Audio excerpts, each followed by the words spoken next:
नमस्कार. मी डॉक्टर आनंद बेहरे युक्तिवादमध्ये तुम्हा सर्वांचं स्वागत करतो. श्रोतेहो, आज महाराष्ट्रातल्या निवडणूक आयोगाने कॉर्पोरेशनच्या निवडणुकीचा कार्यक्रम पत्रिका जाहीर केली. त्यात पुणे महानगरपालिकेच्या निवडणुका 15 जानेवारीच्या दरम्यान घ्यायचा त्यांचा मानस आहे. श्रोतेहो, लक्षात घ्या, पुणे हे शिक्षणाचं माहेरघर आहे. पांढरपेशा समाज, त्यातल्या त्यात स्पष्टच बोलायचं झालं तर ब्राह्मण समाज हा जास्त पुण्यात राहतो. अत्यंत हुशार असा वर्ग, मग तो डॉक्टर, इंजिनियर, वकील, वेगवेगळ्या क्षेत्रातली लोक पुण्यात राहतात. सर्व समाजातली राहतात. आज मला सांगा, 3 वर्षे होऊन गेली, म्हणजे कमीत कमी 3 प्रशासक आहे पुणे कॉर्पोरेशनवर.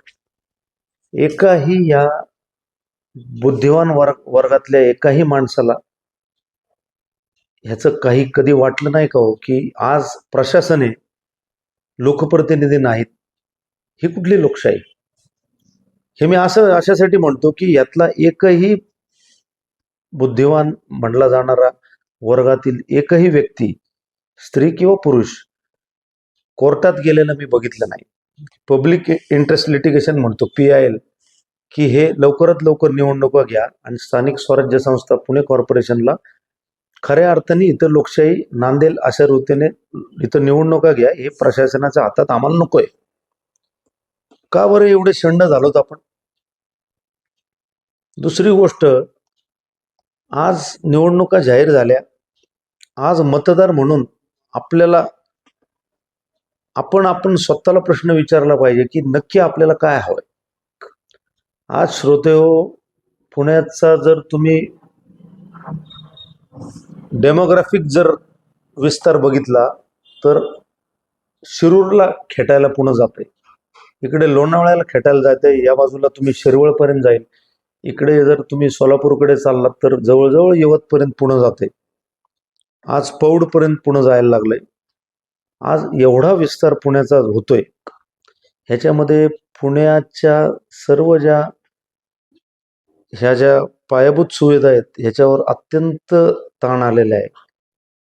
मी तुम्हाला सांगतो, एक टर्म आपण सारखे ऐकतो की PM 2.5. आता PM म्हणजे पर्टिक्युलेट मॅटर.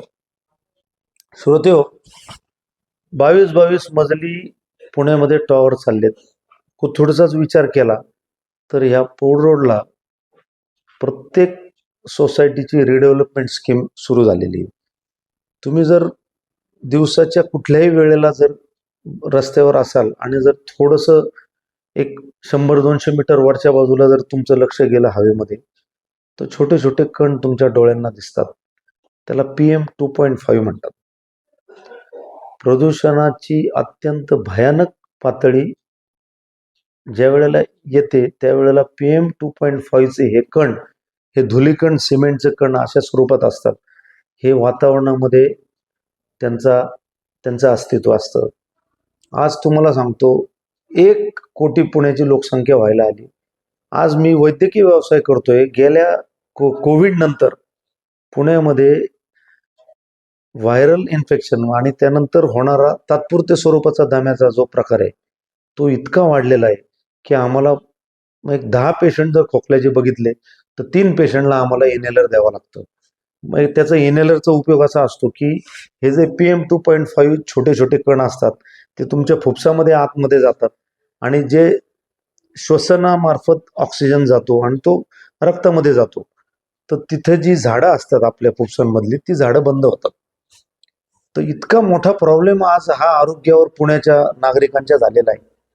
ह्याच्यामध्ये कुठल्याही पक्षाला, म्हणजे नगरसेवक ज्यांना व्हायचंय त्यांना तर हे माहीतच नाही आणि आपल्याला मतदारांना सुद्धा हे काही घेणं देणं नाही की हे कमी व्हावं या दृष्टीने आपलं कुठलंही यांच्यावर दबाव नाही.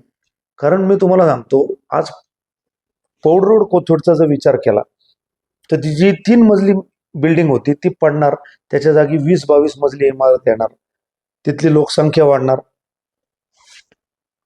त्याचा जो समोरचा रस्ता आहे तो तेवढाच राहणार आहे, रस्ता थोडाच वाढणार आहे.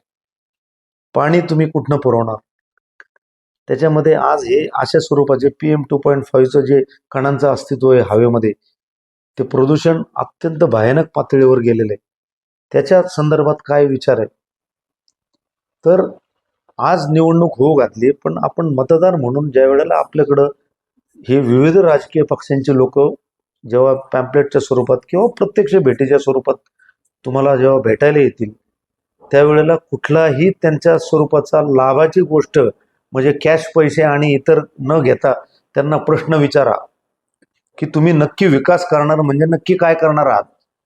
आमच्या समोरचा रस्ता तुम्ही 5 वर्षामध्ये किती वेळा तोडणार आणि परत बनवणार आहात?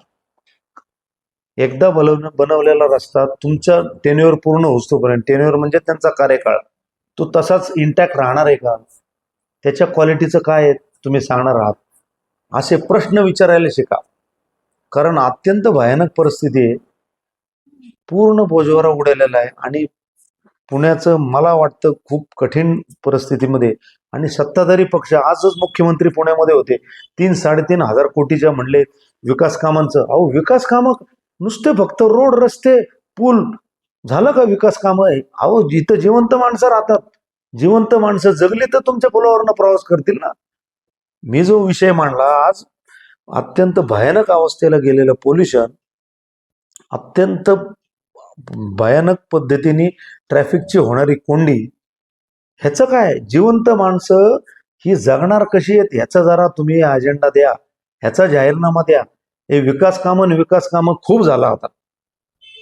तर माझी विनंती मतदारांना आहे, आपल्या सगळ्या चॅनलच्या श्रोत्यांना आहे की ह्या येणाऱ्या कॉर्पोरेशनच्या निवडणुकांमध्ये लोकप्रतिनिधी जेव्हा मतं मागायला येतील तेव्हा तुम्ही प्रश्न विचारा, तुमची जरा सत्सद्विवेक बुद्धी जागृत करा.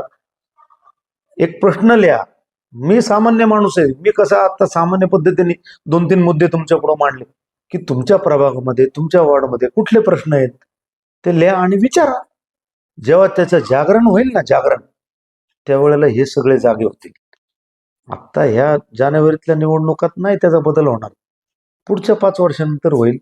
त्यामुळं मतदार म्हणून ज्या वेळेला आपण जागृत होऊ आणि ह्यांना जेव्हा प्रश्न विचारू त्यावेळेला तुम्हाला सांगतो हे चांगल्या पद्धतीने, कारण आत्ता इतक्या भयानक परिस्थितीमध्ये आपण उभे आहोत. कारण ओव्हरऑल विचार करता पुण्याचं नियोजन पूर्णतः कोलमडलेलं आहे. कुठलंही प्रशासन ज्या वेळेला सत्तेत येईल, कारण काय विषय यांचा असतो, ह्यांचा नगरसेवक का कोणाला व्हायचं असतं, तर माझा छातीठोकपणे माझा हा दावा आहे की 99% लोकांना नगरसेवक व्हायचं असतं, कारण त्यांना दिसत असतो पैसा. त्यातनं पैसा कमवायचा आहे, नाव कमवायचं आहे, आपल्याला स्थावर मालमत्ता कमवायची, ह्याच्यासाठी त्यांना नगरसेवक व्हायचं आहे. पुण्याच्या ओव्हरऑल विकासाच्या दृष्टीने, विकास म्हणजे जिवंत माणसं जगतील कशी या दृष्टीने कोणालाही विचार करायचा नाही. तो विचार करायला तुम्ही भाग पाडा. ह्यासाठी मी आज तुमच्याशी बोललोय. तर ह्यावर विचार करून श्रोते हो, आत्ता येणाऱ्या निवडणुकांच्या मध्ये उमेदवारांना प्रश्न विचारा आणि प्रश्न असे विचारा की त्यांचं डोकं, त्यांचा मेंदू हा भांडावून सोडा. सर्व पक्षीय, मी कुठल्याही पक्षाचा याच्यात नाही, जो कोणी उमेदवार तुमच्याकडे येईल त्याला तुम्ही प्रश्न विचारा. एवढंच आपल्या हातात आहे. आणि हे जे वाटप होईल ते वाटप कृपा करून स्वीकारू नका. तुम्ही सांगाल की सारखे सारखे डॉक्टर तुम्ही तेच सांगता. मी पुन्हा सांगतो, आपण फुकटे आहोत, आपल्याला फुकट खायची सवय लागलेली असल्यामुळे अशांमधलीच राजकारणी म्हणून आपण निवड करतो आणि ते त्याच पद्धतीचे असतात. यथा जनता तथा राजा, अशा पद्धतीने जनतेसारखेच राजे तयार होतील. त्यामुळे जागे व्हा आणि आपलं पुणे वाचवा. धन्यवाद. जय हिंद, जय महाराष्ट्र.